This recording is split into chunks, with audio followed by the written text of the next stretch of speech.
ప్రధాని నరేంద్ర మోడీ ఇచ్చిన ఏక్ పెడ్ మాకే నామ్ పిలుపు మేరకు Visakha MP Sribharat Andhra university engineering college ground లో తన మాతృమూర్తి పేరిట ఓ మొక్కను నాటారు. ప్రతి ఒక్కరూ ఈ స్ఫూర్తితో మొక్కలు నాటుతూ అమ్మను గౌరవించుకోవాలని శ్రీభరత్ సూచించారు. అమ్మ మనల్ని ఎలా పెంచి పెద్ద చేసిందో అదే తరహాలో నాటిన మొక్కను కూడా సంరక్షించి పెద్దగా చేసే వరకు కాపాడి పర్యావరణ పరిరక్షణలో భాగస్వామ్యులు కావాలన్నారు. పర్యావరణ పరిరక్షణకు అమ్మ ప్రేరణ కావాలి, అమ్మే ఒక స్ఫూర్తి కావాలని మోడీ ఆకాంక్ష కాబట్టి అందరూ మొక్కలు నాటాలన్నారు.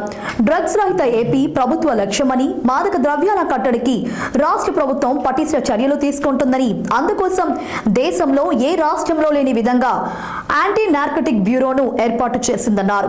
డ్రగ్స్ వాడితే జీవితం నాశనం అవుతుందని చెప్పారు. ప్రకృతి వైపరీత్యాలు, మన పరిసరాలు కాంక్రీట్ జంగిల్ గా మారిపోతున్న తరుణంలో పర్యావరణాన్ని కాపాడే బాధ్యత మనందరం తీసుకోవాలని కోరారు.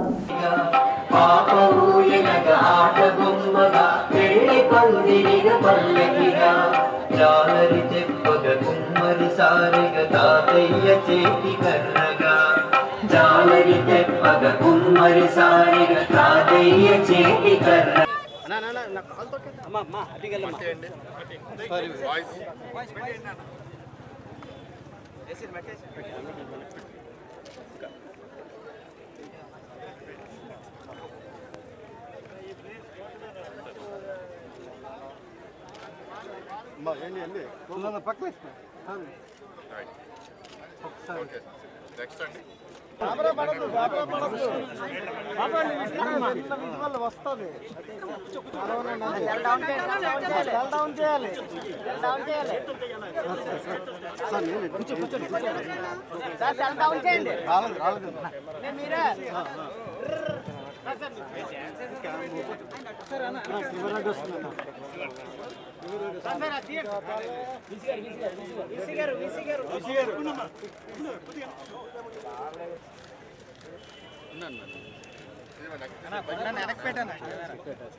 సార్ మీరు ఇటువైపు కొద్ది రైట్ కి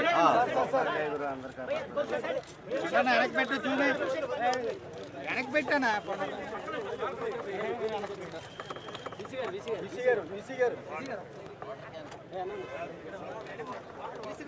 సార్ కొంచెం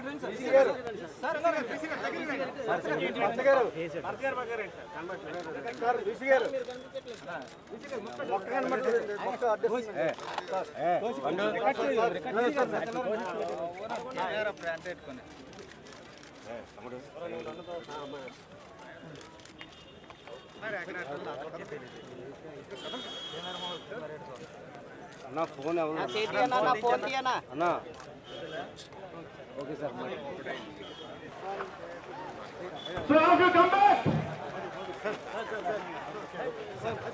అందరూ కూడా స్వాగతం తెలిపాలి మన ఎంపీ గారికి. మన గౌరవ ఎంపీ గారు మనల్ని ఉద్దేశించి మాట్లాడడానికి సిద్ధంగా ఉన్నారు. అందరూ సిద్ధంగా ఉండాలి.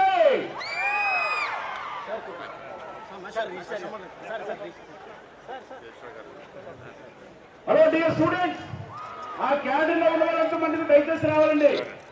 ప్లీజ్ మీరు అందరూ మాతో పాటు land in your apartments, then need not worry for that. But I can tell you some tips how to grow a plant even if you reside even in the apartments. Please raise your hands. How many students are willing to sampling a plant environment clean and tidy? Therefore, every student has to plant at least one tree on the occasion of your birthday, so that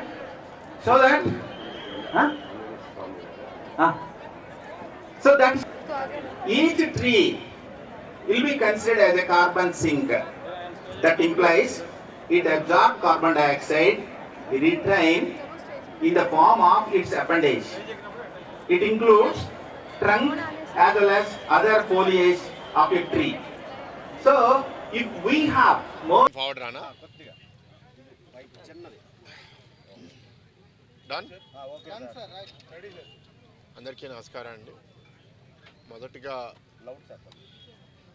దేశవ్యాప్తంగా ప్రత్యేకంగా తెలుగు రాష్ట్రాల్లో విపరీతమైన వర్షాలు, ఈ hurricane వల్ల కూడా చాలామంది వరదల వల్ల ఇబ్బంది పడుతున్నారు. ప్రత్యేకంగా విజయవాడ, గుంటూరు ప్రాంతంలో వరదలు ఎంత డ్యామేజ్ చేసినాయో, ఎలా ఇనండేట్ చేసినాయో అందరం మనం మీడియా ద్వారా కూడా చూడటం జరిగింది.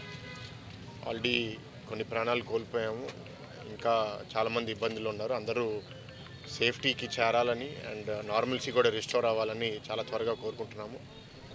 మొదటి నుంచి ఎలాగైతే ఇక్కడ విశాఖపట్నంలో హుడూడ్ సైక్లోన్ వచ్చినప్పుడు చంద్రబాబు నాయుడు గారు అప్పుడు ముఖ్యమంత్రిగా ఇక్కడ 9 రోజులు ఉండి సిటీ మళ్ళీ కాల్మ నిలబడేటట్టు పనిచేశారు. ఇప్పుడు అదేవిధంగా ఇంకా స్పీడ్గా నిన్న కూడా మీరు చూశారు, రాత్రి 2 గంటలు 3 గంటల దాకా కూడా అన్ని ఏరియాస్ని రివ్యూ చేసుకుని ప్రతి ప్రాంతానికి ఆ విజయవాడ గుంటూరులో ఒక్కొక్క ఆఫీసర్ని ఇన్ఛార్జ్గా పెట్టి మన మంత్రులు కూడా అక్కడ పర్యటిస్తూ రిలీఫ్ అందజేస్తున్నారు.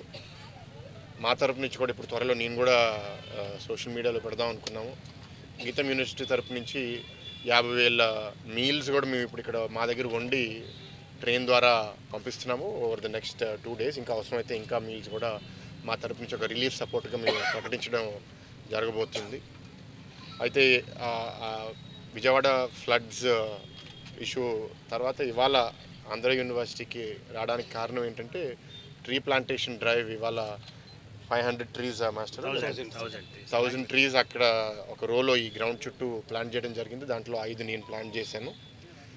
అది కాకుండా ఇక మిగతా ఇష్యూస్ కూడా తీసుకున్నారు. డ్రగ్ ఫ్రీ క్యాంపస్ అని, సే నో టు ప్లాస్టిక్ అని, ఇంకేంటి ర్యాగింగ్ ఫ్రీ క్యాంపస్, 4వది క్లీన్ అండ్ గ్రీన్ క్యాంపస్ తయారు చేయాలని. నేను కూడా ఏయూకి మొదటిసారి ఎంపీగా అయిన తర్వాత రావడం ఇదే ప్రోగ్రాము.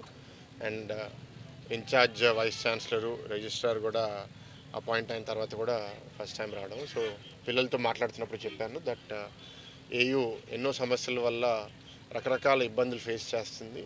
ఏయూకి మళ్ళీ పూర్వవైభవం రావాలి అంటే దీని మీద చాలా దృష్టి పెట్టాల్సిన అవసరం ఉంది. మన రాష్ట్ర విద్యామంత్రి నారా లోకేష్ గారు కూడా దీని మీద చాలా సంకల్పంతో ఉన్నారు. ర్యాంకింగ్లోనే కాదు అన్ని విధాలుగా ఏయూలో పిల్లలకి, టీచర్స్కి, సమాజానికి ఏదైతే ఏయూ మీద ఒక మంచి అభిప్రాయం ఉందో అది అనేక కారణాల వల్ల దిగజారిపోయింది. దాన్ని తిరిగి తీసుకుని రావాలంటే అది అంత ఈజీగా చేయగలిగింది కాదు, కానీ చాలా కష్టపడాలి. నా వంతు కృషి ఏం చేయాలో తప్పకుండా చేస్తాము. ఇక్కడ అడ్మినిస్ట్రేషన్ను, అకాడమిక్ లీడర్షిప్, టీచింగు, స్టూడెంట్స్ అందరూ సక్రమంగా ఒక యూనివర్సిటీలో ఏం జరగాలి అవి సక్రమంగా జరిగేటట్టు చేసే విధానంగా నా ప్రోత్సాహం, సపోర్ట్ కూడా ఎప్పటికీ ఉంటుంది. చిన్న చిన్న ఇష్యూస్తో ఇవాళ రిజాల్వ్ చేస్తాము. కొన్ని సీరియస్ ఇష్యూస్ రిజాల్వ్ చేయడానికి కొంత టైం పట్టచ్చు, బట్ తప్పకుండా గవర్నమెంట్ దానికి కమిటెడ్గా ఉంది. అసలు నేను ఒక విద్యావేత్తగా గీతం యూనివర్సిటీ ప్రెసిడెంట్గా ఉన్నప్పుడు అసలు రాజకీయం అసలు మా యూనివర్సిటీలో మేము అసలు ఎంటర్ అవనేమో. కానీ దురదృష్టం ఏంటంటే గత 5 సంవత్సరాలు ఏయూఏ ఒక పొలిటికల్ ఆఫీస్ లాగా నడిచిందనేది చాలా బాధాకరము. అనేక కారణాలు, కొందరు వ్యక్తులు కూడా. సో ఆ పొలిటికల్ ఇంటర్ఫియరెన్స్ అనేది పబ్లిక్ యూనివర్సిటీస్లో ఎప్పుడు ప్రైవేట్ యూనివర్సిటీస్ కన్నా ఎక్కువ ఉంటాయి, కానీ కుదిరినంత వరకు దాన్ని మినిమైజ్ చేయడము, న్యాయం కూడా జరిగే విధంగా పనిచేయాలని అనుకుంటున్నాను. ఇంకోటి రూమర్స్ కూడా ఇది విశ్లేషించడానికి ఏయూ అనే టాపిక్ అందరికీ చాలా ఇంట్రెస్ట్ అనుకుంటా. ఎందుకంటే ఏ చిన్న విషయం జరిగినా సరే దాని మీద ఏదో ఒక అభిప్రాయము వాట్సాప్లో సర్క్యులేట్ చేయడము. సో ఎవరు ఏం తొందరపడక్కర్లేదు. ఏయూలో ఉండాల్సిన వాళ్ళు మంచి టీచింగ్ చేయాలి, మంచి రీసెర్చ్ చేయాలి, వాళ్ళ పని, వాళ్ళ బాధ్యత ఏదైతే ఉందో అది పూర్తి చేయాలి. పిల్లలు ఇక్కడ స్వేచ్ఛగా చదవగలగాలి, ఫ్రెండ్షిప్స్ చేసుకోవాలి. ఇల్లీగల్ యాక్టివిటీస్లో వాళ్ళు పార్టిసిపేట్ చేయకూడదు. వాళ్ళు ఏదైనా డ్రగ్స్ కూడా ఇక్కడ ఏదైనా పాస్ అయితే అది కూడా కన్జ్యూమ్ చేయకూడదు. దాని మీద కూడా ఇవాళ మాట్లాడడం జరిగింది. ఇవన్నీ చేయాలి అంటే ఫస్ట్ మన చుట్టూ ఉన్న సమాజమే సరిగ్గా లేనప్పుడు ఆ సమాజంలో ఉన్న సమస్యలు కూడా యూనివర్సిటీ లోపలికి వస్తాయి. సమాజం ఇప్పుడు పొలిటికల్ వ్యవస్థలో మార్పు వచ్చింది, కొత్త అలయన్స్ కూటమి ప్రభుత్వం వచ్చింది. కాబట్టి మా తరపు నుంచి డ్రగ్స్ లేని విశాఖపట్నంగా తయారు చేయాలి, లా అండ్ ఆర్డర్ కంట్రోల్ లోపలికి తీసుకుని రావాలి, పొలిటికల్ ఇంటర్ఫియరెన్సు ఎడ్యుకేషన్ ఇన్స్టిట్యూషన్స్లో ఉండకూడదు అనే ఒక ఆలోచనతో మేము పనిచేస్తున్నాము. ఏయూలో కొన్ని వెస్టెడ్ ఇంట్రెస్ట్, నెగిటివ్ ఎలిమెంట్స్ కూడా కొందరు పాతుకుపోయి ఉన్నారనేది చాలామంది చెప్పే విషయం. అది మెల్లమెల్లగా ఐడెంటిఫై చేసుకుని అందరినీ వీడౌట్ చేస్తాము. దేనికి తొందరపడక్కర్లేదు. నేను కూడా జనరల్గా రూమర్స్కి పెద్ద రియాక్ట్ అవ్వను. అండ్ నెగిటివ్ ప్రచారానికి, పాజిటివ్ ప్రచారానికి కూడా పెద్ద రియాక్ట్ అయ్యే మనస్తత్వం నాది కాదు. ఏ ఇష్యూలో అయినా లోతు లోపలికి వెళ్ళి అర్థం చేసుకుని దానికి మనం రియాక్ట్ అవ్వాలి. ఇవాళ ఏ అవగాహన వచ్చినా సరే అది విద్యామంత్రికి కూడా చేర్చుతాం. ఆయన కూడా అక్కడ ఉన్న అధికారులందరితో ఒక సమీక్ష పెట్టుకుని ఏం చేయాలనేది ఆలోచిస్తున్నారు. తప్పకుండా ఆయన నాయకత్వంలో లోకేష్ గారి నాయకత్వంలో ఆంధ్ర యూనివర్సిటీ ఒకటే కాదు రాష్ట్ర వ్యాప్తంగా ఉన్న స్టేట్ యూనివర్సిటీస్ అన్నీ మనం మళ్ళీ ఒక మంచి పీరియడ్ లోపలికి తీసుకొస్తామని బలంగా నమ్ముతున్నాము. అంతేకాకుండా high schools, middle schools, elementary schools అవి కూడా చాలా డెవలప్ చేయాలి. ఎందుకంటే ఎక్కువ డ్యామేజ్ పిల్లలకి సమాజంలో స్కూల్ ఎడ్యుకేషన్లోనే అవుతుంది. మొన్నే మేము చంద్రంపాలెం హై స్కూల్కి కూడా వెళ్ళడం జరిగింది. అక్కడ చూసింది ఏంటంటే పిల్లలు చాలా బాగున్నారు, ఉత్సాహంగా ఉన్నారు, కానీ వాళ్ళ English reading ability, understanding ability చాలా లిమిటెడ్గా ఉంది. ఒక 10th క్లాస్ చదివే పిల్లలకి దానికన్నా ఎక్కువ ఉండాలి, కానీ అనేక కారణాల వల్ల వాళ్ళు కొన్ని ఇబ్బందులు ఫేస్ చేస్తున్నారు. అవి కూడా మనం వెంటనే కరెక్ట్ చేయలేము. దురదృష్టం ఏంటంటే గత ప్రభుత్వం విద్య ఏదో ఒక స్విచ్ లాగా అనుకున్నారు, స్విచ్ ఆన్ చేస్తే ఆన్ అయిపోతుంది, ఆఫ్ అయితే ఆఫ్ అయిపోతుంది అని. విద్య అట్లాంటిది కాదు.